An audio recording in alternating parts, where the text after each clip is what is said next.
તો નમસ્કાર મિત્રો, ફરીથી સ્વાગત કરું છું એક નવા વિડીયોમાં। તો આજે આપણે વાત કરવાના છીએ સ્ટ્રક્ચર, બરાબર। સ્ટ્રક્ચર કેને કહેવાય, કઈ રીતના આપણે માર્કેટમાં ઓળખવું, બરાબર। જો કે સ્ટ્રક્ચર રહ્યું ને એ ખૂબ જ અગત્યનો મુદ્દો છે, બરાબર મિત્રો। જો સ્ટ્રક્ચર તમે માર્કેટનું સમજી જાઓ ને તો તમને આઈડિયા હોવી જોઈએ, બરાબર, કે માર્કેટ ટ્રેન્ડિંગ છે અથવા બેરિશ છે અથવા સાઇડવેઝ છે, બરાબર મિત્રો। એટલે સ્ટ્રક્ચર શું કહેવાય, બરાબર। સૌ પ્રથમ તો સ્ટ્રક્ચરને ગુજરાતીમાં માળખું કહીએ કે, બરાબર મિત્રો।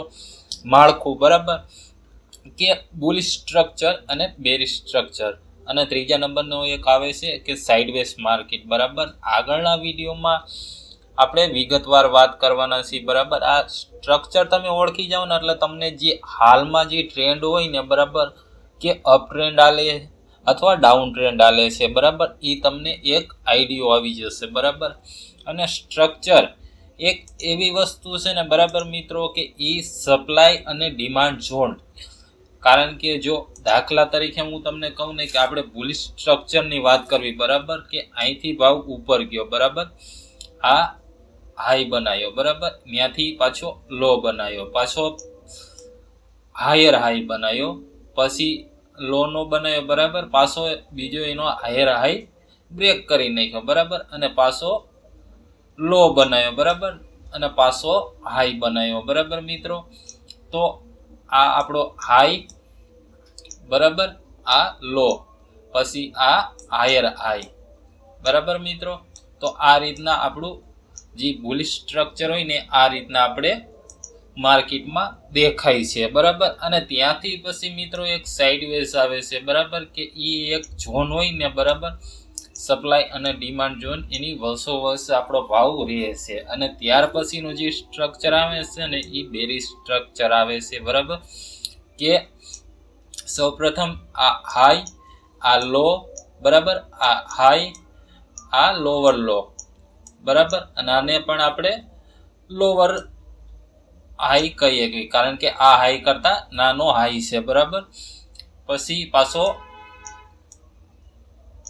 આ હાયર લો, આ લોવર લો, બરાબર।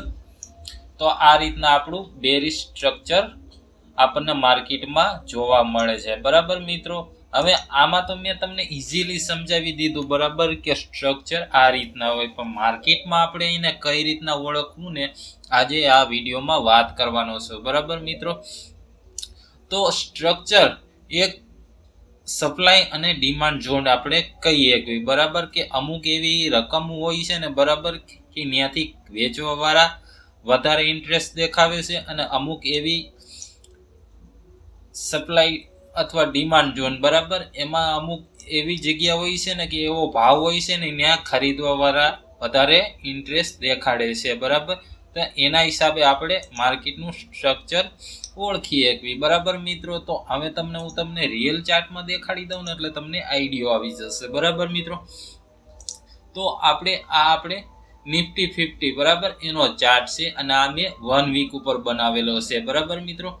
તો આપણે જેમ હાયર ટાઈમ ફ્રેમ ઉપર જશું ને, બરાબર, જેમ કે વીકલી, મંથલી અથવા ડેલી ટાઈમ ફ્રેમ, તો એના જે સ્ટ્રક્ચર હોય છે ને, બરાબર, એ આપણને આ રીતના દેખાય છે, અને એના હિસાબે આપણે પછી લોઅર ટાઈમ ફ્રેમમાં આવીને આપણે ટ્રેડ કરીએ, બરાબર। અને તમારે જો રોકાણ કરવું હોય ને તો આ વિડીયો તમે એક રીતના સરખી રીતના સમજી જશો ને, બરાબર મિત્રો, તો તમને રોકાણમાં પણ ઘણો ફાયદો થશે, બરાબર।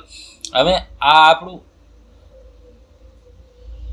નિફ્ટી 50 નો મેં ચાર્ટ એક કેન્ડલ રહીને, બરાબર મિત્રો, આ ઝૂમ આઉટ મેં કરેલું છે એટલે તમને એકદમ ક્લિયર સમજાઈ જશે, બરાબર। આ એક કેન્ડલ રહીને એક અઠવાડિયાની બનેલી છે, બરાબર।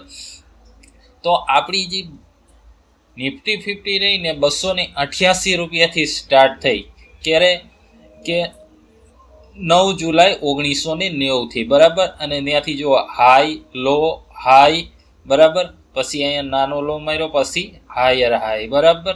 તો આ રીતના પાછો લો, પછી પાછો હાયર લો, પછી લોવર લો, બરાબર। તો આ રીતના જો આપણને સ્ટ્રક્ચર જોવા મળે છે, ને આટલામાં જો આ સાઇડવેઝ માર્કેટ થઈ ગઈ, બરાબર। પછી જે એનો હાઈ રહ્યો ને બરાબર, બ્રેક કરી અને ઓલ ટાઈમ પણ હાઈને બ્રેક કરી અને ઉપર ગઈ. બરાબર, તો આ રીતના આપણું સ્ટ્રક્ચર કામ કરે છે. બરાબર મિત્રો, હવે આમાં તમને સમજાઈ ગયું છે. બરાબર, હવે હું તમને જે દેખાડવા માંગુ છું ને એ તમે મિત્રો ધ્યાનથી જોજો, એટલે તમને આઈડિયા આવી જશે. બરાબર, કે જે આ સૌપ્રથમ ઓલ ટાઈમ હાઈ હતો ને, બરાબર, મેં અહીંયા એક હોરિઝોન્ટલ લાઈન દોરી દીધી છે. બરાબર, હવે બીજી એક હોરિઝોન્ટલ લાઈન નીચે જે આપણે જે આ ઓલ ટાઈમ પહેલા સૌપ્રથમની વાત છે, જ્યારે આ જે બેંક નિફ્ટી ચાલુ થઈ હતી ત્યાંથી. બરાબર, ત્યાં હવે આમાં મિત્રો જો બરાબર હું તમને ઝૂમ આઉટ કરીને દેખાડું એટલે તમને એકદમ ક્લિયર સમજાઈ જશે. બરાબર, કે જો અહીંથી આપણને કેટલા પોઈન્ટની રેલી જોવા મળી કે 990 પોઈન્ટ. બરાબર, 990 પોઈન્ટની આપણને રેલી જોવા મળી. બરાબર, તો આ એક બુલ રન આપણે કહીએ કે તો આ આપણું એક બુલિશ સ્ટ્રક્ચર થઈ ગયું. બરાબર, અને ત્યાંથી ભાવ નીચે આવ્યો. બરાબર, તો ત્યાંથી આપણો ભાવ કરેક્શન કર્યો ને તો કેટલો નીચે આવ્યો?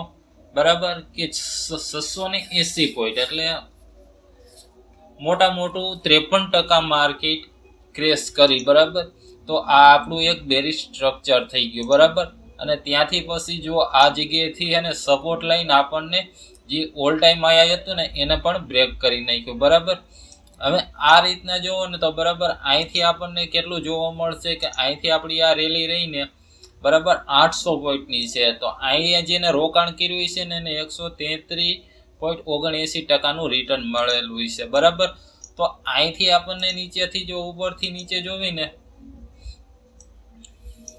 બરાબર, તો અહીંયાથી આપણને કેટલું 589 એટલે -42%. બરાબર, તો ઉપરથી જેને શોર્ટ સેલિંગ અથવા સેલ કરેલું છે ને એને 42% રિટર્ન મળેલું. બરાબર, તો હવે આપણું એક સ્ટ્રક્ચર થઈ ગયું. બરાબર, હવે જુઓ તમને હું સપોર્ટ અને રેઝિસ્ટન્સ દોરીને દેખાડું. બરાબર, જો આપણો સપોર્ટ. બરાબર, હવે અહીંથી ભાવ રહ્યો ને બરાબર નીચે આવ્યો. બરાબર, નીચે આવી અહીંયા સપોર્ટ લીધો, પાછો સપોર્ટ લઈને ઉપર ગયો, પાછો નીચે આવીને સપોર્ટ લીધો, પાછો ઉપર ગયો, પાછો નીચે આવી. બરાબર, આ જો તો અહીંયા આપણને શું જોવા મળ્યું? બરાબર, કે આ લાઈનમાં ને રેઝિસ્ટન્સ લે છે. બરાબર, આ જે ભાવ રહે ને એમાં રેઝિસ્ટન્સ લે છે અને જે આ નીચેનો જે રહ્યો ને બરાબર સપોર્ટ લે છે. બરાબર, તો મેં તમને એ જ વાત કરી કે સ્ટ્રક્ચરમાં છે ને અમુક એવો ભાવ હોય છે ને જે ખરીદવા વાળા અને વેચવા વાળા ઇન્ટરેસ્ટેડ હોય છે. બરાબર મિત્રો, હવે એ ભાવ હું તમને કહી દઉં. બરાબર, જો આ ભાવ રહ્યો ને 815 રૂપિયા. બરાબર, કે અહીંયાથી ભાવ ઉપર ગયો છે, અહીંયાથી ભાવ ઉપર ગયો છે અને અહીંથી ભાવ ઉપર ગયો છે. જે આગળ આપણે જોવી ને બરાબર તો એ જ રીતના છે. બરાબર, અહીંથી ને જો ભાવ ઉપર ગયો છે અને અહીંથી ને ભાવ ઉપર ગયો છે. બરાબર, તો આ વસ્તુ સ્ટ્રક્ચર હોય ને એના હિસાબે આપણે ઓળખી શકીએ. બરાબર, હવે આમાં સ્ટ્રક્ચર તો આપણે ઓળખી લીધું. બરાબર, આજે હું તમને એક બે આઈડિયા આપી દઉં અને વિડીયો થોડોક મોટો થઈ જશે, પણ આ તમારે વિગતવાર શીખવું તો તમને ઘણું બધું કામ લાગે એમ છે. બરાબર, હવે આ જે ભાવ હતો બરાબર અહીંથી બ્રેકઆઉટ થયું. બરાબર, અને જે અહીંથી ક્રેશ થઈને પાછું જો એ જ જગ્યાએ સપોર્ટ લઈ અને આપણને એક પાછો બુલ રન જોવા મળ્યો. બરાબર, તો અહીંથી આપણું આ બુલિશ સ્ટ્રક્ચર થઈ ગયું. કેવડું કે 5000 પોઈન્ટ. કે અહીંયા જેને રોકાણ કરેલું હોય છે ને બરાબર એને 396.37% નફો થયો હોય છે. બરાબર, તો એ થયું. બરાબર, અને ત્યાંથી પાછું આપણું બેરિશ સ્ટ્રક્ચર ચાલુ થઈ ગયું. એટલે માર્કેટ અહીંથી ક્રેશ થઈ કેટલી કે 64%. બરાબર, કે 4000 પોઈન્ટ નીચે આવી. બરાબર, હવે નીચે આવીને પાછું અમુક એવા લેવલ છે, સપોર્ટ છે, રેઝિસ્ટન્સ છે ને બરાબર, કે જો અહીંથી એક્ઝેક્ટ અહીંથી આ એક વખત સપોર્ટ લીધો ને આ બીજી વખત સપોર્ટ લઈને અને પાછું આપણને એક બુલ રન માર્કેટ અહીંથી રિકવર થઈને બરાબર અને પાછી અહીંથી આપણને એક બુલ રન જોવા મળ્યો. બરાબર, તો તો એ જ રીતના આખી માર્કેટ તમે જોશો ને અને લગભગ શેર રહ્યા ને બધા એ રીતના સ્ટ્રક્ચરમાં જ કામ કરશે, બરાબર.